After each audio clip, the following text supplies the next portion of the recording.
Hi, welcome back to my channel. Today we're going to be making white bread that takes 1 hour start to finish. Let's get started. We're going to go ahead and start with 10.5 cups of flour. Okay, make sure it's bread flour for this recipe, and we're just going to dump it in. So this recipe is a little bit backwards than most recipes that usually they start with the liquid. We're gonna go ahead and start with the powder. Okay, I'm putting it in my Bosch, universal Bosch. If you do not have a Bosch or something that will hold 10.5 cups of flour, you're gonna wanna half this batch if you're using a KitchenAid or a Mixmaster or something that doesn't hold that much in it. Okay, so 10.5 cups of flour went in. We're then going to add the sugar, which is a 1/2 cup. So 1/2 cup of sugar went in. Salt, which is 1 tablespoon. It can even be a little heaped. Okay, in it goes. And then in goes our yeast. Okay, which is 3 tablespoons heaping. Okay, so heaping is kind of rounded over the top of your tablespoon, and in it goes. I kind of just do a quick mix just to mix those up really quick. So we're gonna do that.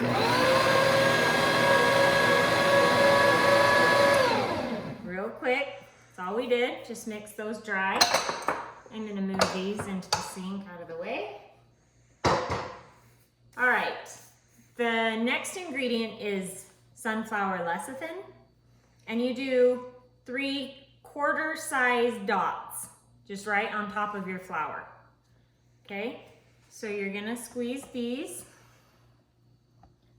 just like that till it's about the size of a quarter. That one might be a little big, it's okay. If you're doing a wheat variation of this, you will add 1 more dot and 1 more tablespoon of yeast.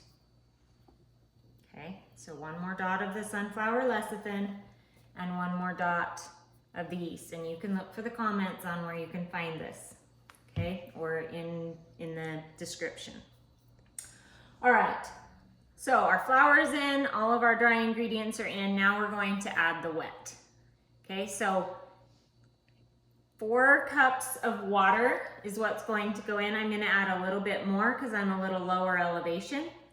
So I'm gonna add about 4.5 cups of water, hot as your tap can get water. Okay, so you're gonna go ahead and turn your machine to a number 1 or on low, and you're gonna slowly start to add the hot water.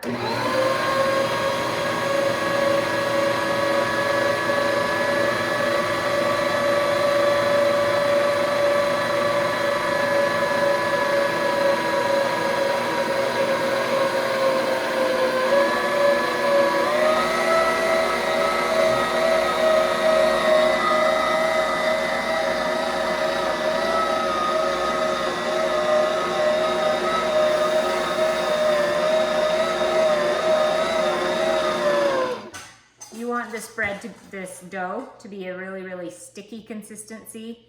It should be sticking to the center, but it will still clean the sides of your bowl.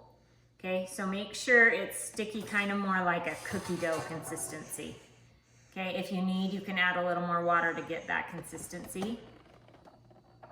Once you've reached this consistency and have the dough very sticky like cookie dough, you're gonna go ahead and set a timer for 5 minutes and mix it at a medium speed for that 5 minutes. Okay, that's gonna knead your bread like we used to do in the old days, but you're gonna go ahead and knead it with your machine.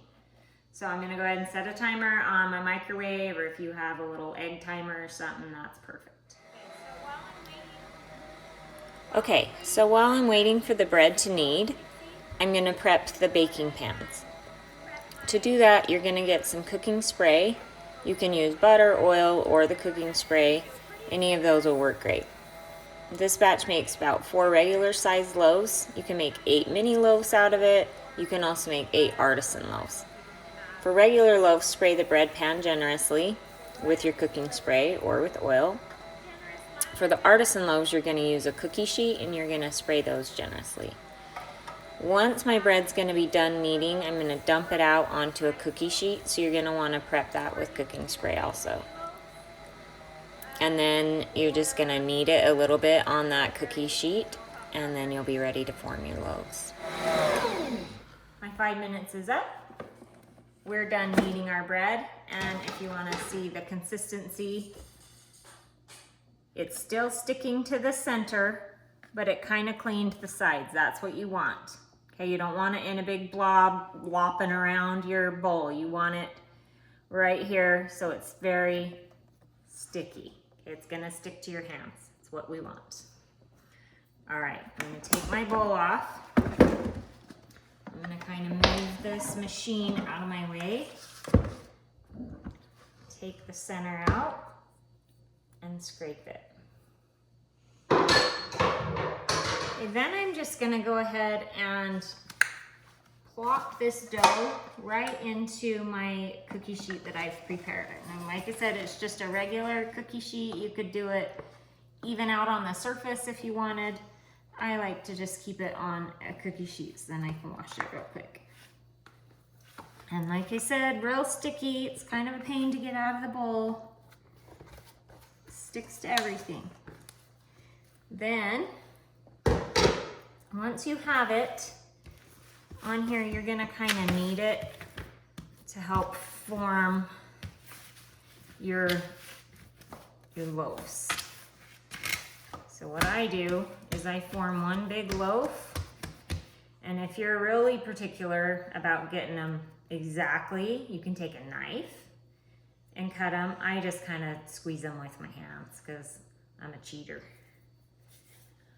All right, so we're gonna go ahead and half this, like this,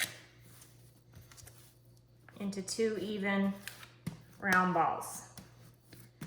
Now this is the point in time where you can really make your variances with whatever you're making this bread into.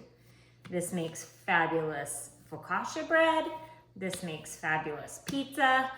My kids really enjoy the breadsticks.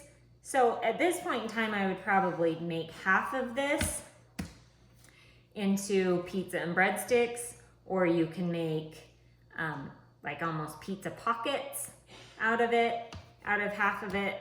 But one loaf size, which would be 1/2 of this, would be your pizza dough, like a 12-inch pizza. Okay, and then the other half could be your breadsticks. Okay. So, how many breadsticks does it make? It probably makes, depending on how big you make your breadsticks, it probably makes a dozen big breadsticks. Okay, and I would literally just take a piece like this, and at that point in time, I wouldn't have all this here, and I would roll it like this. Once you have them on another baking sheet, you would butter them and garlic them. Just sprinkle garlic on them and then bake them. You're only gonna bake the breadsticks for about 8 to 10 minutes on 350. So set your oven, 350 to preheat. You'll bake your breadsticks at about 8 to 10 minutes, depending on the oven. For pizza, you're gonna wanna set it at like 450 and about 10 minutes for your pizza. And all ovens are gonna vary depending on the oven. So there's that. I'm making bread today though. So this is 1/4 of my thing. I'm gonna go ahead and make it into an oblong shape. And you're just gonna tuck all of the extra underneath, and you're just gonna plop it in there. Some people like to roll it around and get the top a little oily. I don't necessarily think that matters, but we can do that, certainly. All right, so we're gonna go ahead. Once again, we're making 4 loaves out of this. Sometimes you can pinch that so that it stays into place. Plop that in there. Okay, I'm gonna Go ahead, make this last one, and then for the fourth loaf, I'm actually gonna put cinnamon bursts in it. For the cinnamon bursts, what you wanna do is we're actually gonna put about a half a cup,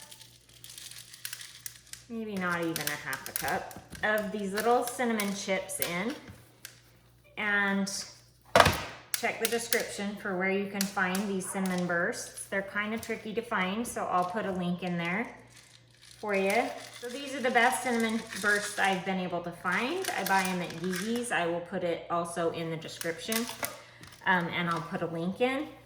They do ship, so even if you're not from around here, you can order, but definitely check those out. Depending on how cinnamony you like it, you can add more. I didn't quite add the half cup. Once you get it in the pan, then you may want to put some butter on top and sprinkle cinnamon and sugar mixture on it. I like to use this bread for French toast. It also just makes regular, really yummy cinnamon toast. So really great plan. This will also make, you could make baby loaves, 8 baby loaves of the cinnamon burst, and they're great little individual neighbor gifts or just kind of fun little treats for after school or a lot of other things. So go ahead, give it a try. You can try any variation really with this dough. It's super forgiving and very easy. So now that I've got this last one formed, which is now very sticky because I've been playing with it, we're gonna go ahead and stick it in the pan, and we're gonna let them rise for 20 minutes. So we're gonna set another timer, 20 minutes. Once the 20 minutes is up, they're ready to bake. So at this time, I'm gonna do 2 things. Preheat my oven to 350, and I'm gonna set a timer for 20 minutes. So oven's on, timer set, and now we chill for 20 minutes. Okay, now that our 20-minute rising time is up, we are ready to put our bread in the oven. So all we're gonna do is make sure your oven rack is in the center, and then you're just gonna slide them all in, making sure your pans don't touch. Okay, don't slam your door. And then we're gonna go ahead and set another timer for 20 minutes.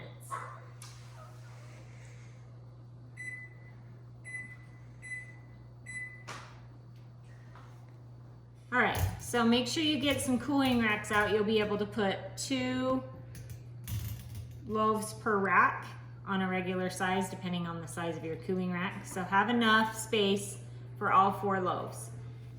Turn my oven off. And without shaking them too much, I'm gonna check them, make sure they're a nice brown. This recipe, you don't want real golden. I mean, you want browned, but not real golden, because otherwise it dries it out. This is a really, really moist bread. So for now, we're gonna set those in gently so they don't fall.